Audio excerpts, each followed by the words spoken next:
Now there's one last thing we need to do with our document, and that's how to save it.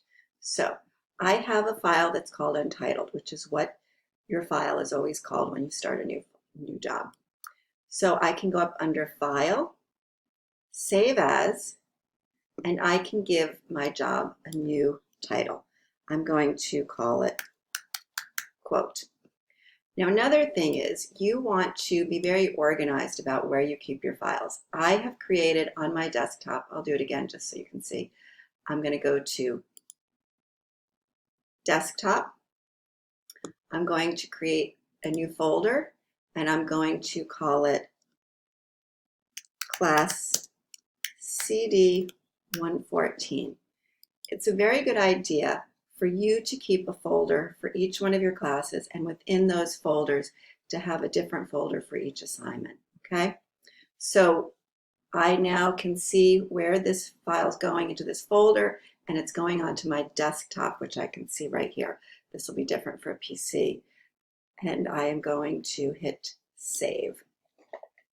Now, this has saved it as an InDesign file, and if I were to go and open this InDesign file on another computer that didn't have the same fonts, it might not load properly. I might not see the same fonts. So what I need you to do, and what you do every time you want to share something with somebody that doesn't have all the pictures and all the things in your file, is you have to save it as a PDF file. So the way you save an InDesign file is you go up to File, and then you're going to go to Export. And then from Export, you can save it as a JPEG or all these other options. I'm going to have you save it as a PDF for print.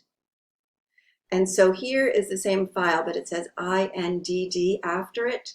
When I save this, it's going to have PDF after it, so it will not override your original file. You really want to make sure you never override your original file. So I'm going to save it, export it now as a PDF. All the defaults that are here will be fine. You can just hit the word export for now.